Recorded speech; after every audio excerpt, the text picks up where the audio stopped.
sure you introduce yourself.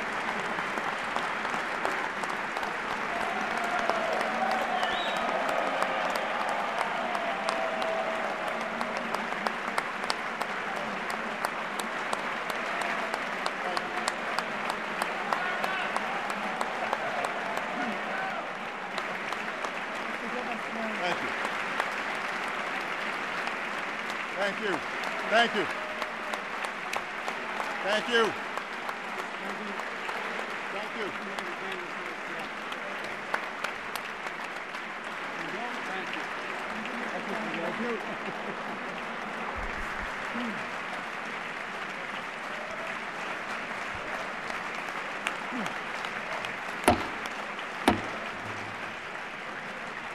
Members of Congress, I have the high privilege and distinct honor of presenting to you the President of the United States. Thank you. Thank you.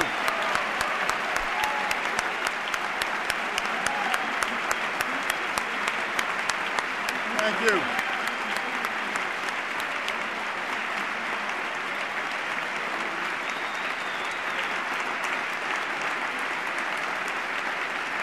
Thank you. Thank you. Thank you very much. Thank you. Thank you.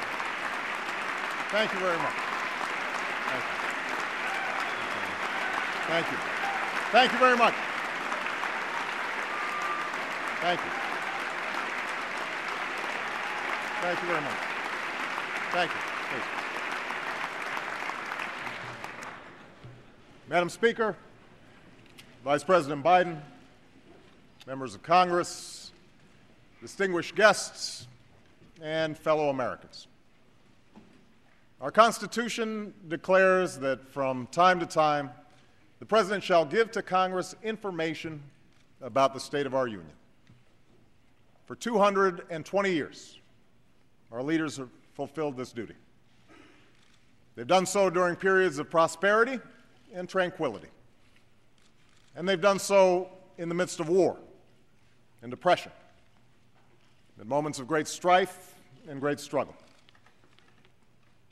It's tempting to look back on these moments and assume that our progress was inevitable, that America was always destined to succeed.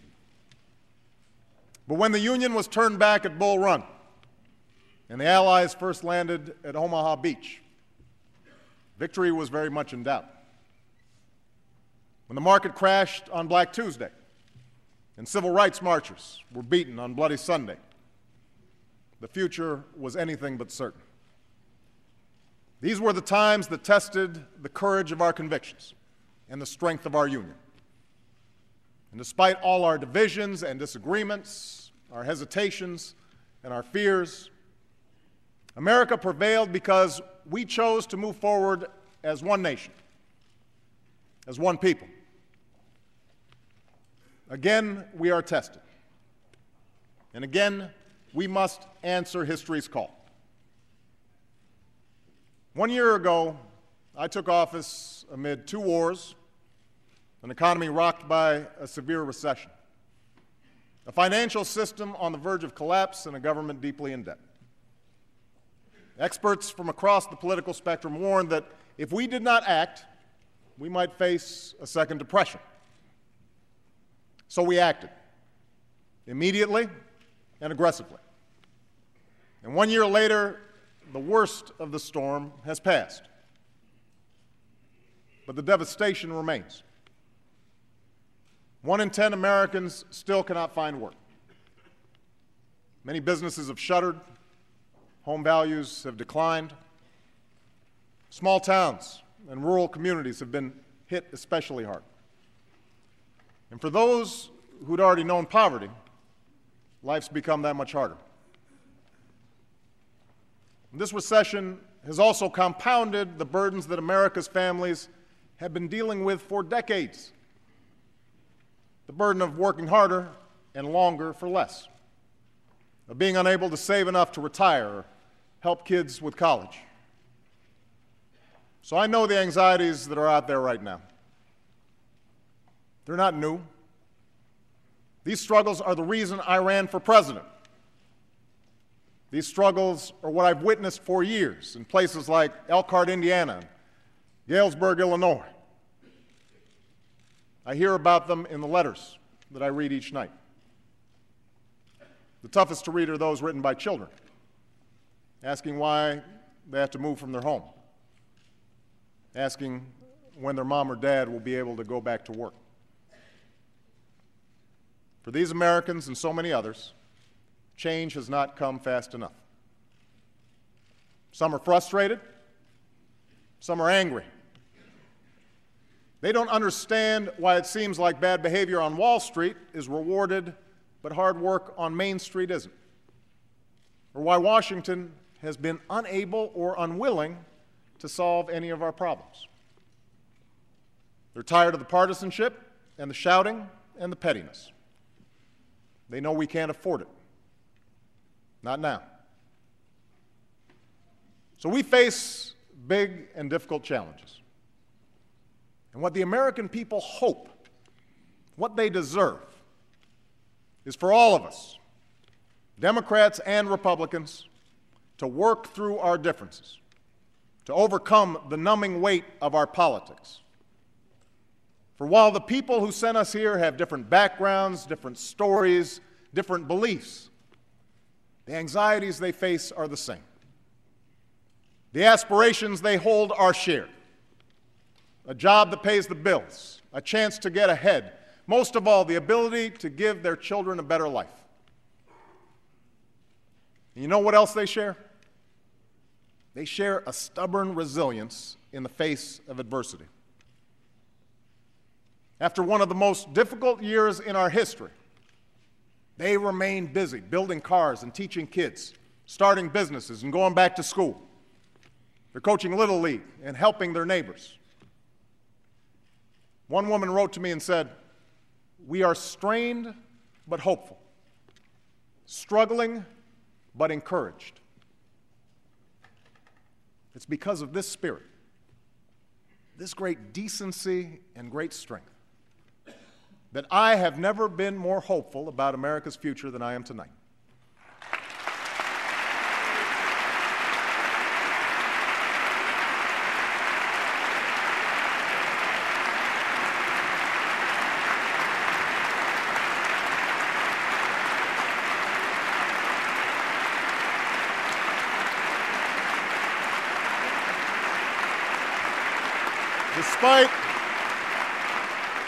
Despite our hardships, our union is strong. We do not give up. We do not quit. We do not allow fear or division to break our spirit. In this new decade, it's time the American people get a government that matches their decency, that embodies their strength.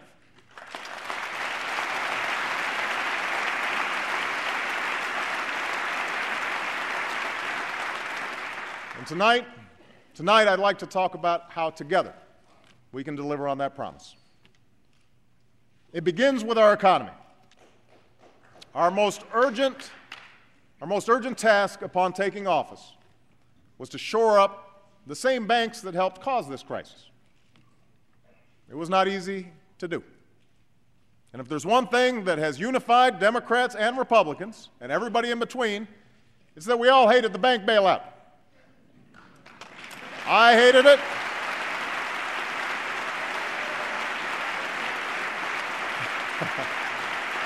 I hated it.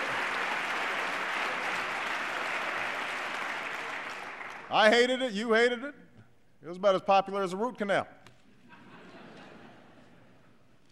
But when I ran for president, I promised I wouldn't just do what was popular. I would do what was necessary. And if we had allowed the meltdown of the financial system, unemployment might be double what it is today. More businesses would certainly have closed.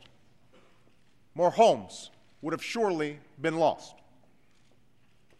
So I supported the last administration's efforts to create the Financial Rescue Program. And when we took that program over, we made it more transparent and more accountable. And as a result, the markets are now stabilized, and we've recovered most of the money we spent on the banks.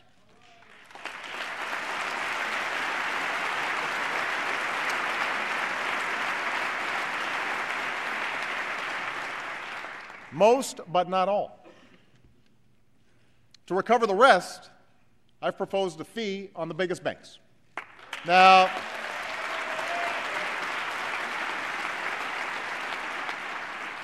I know Wall Street isn't keen on this idea, but if these firms can afford to hand out big bonuses again, they can afford a modest fee to pay back the taxpayers who rescued them in their time of need.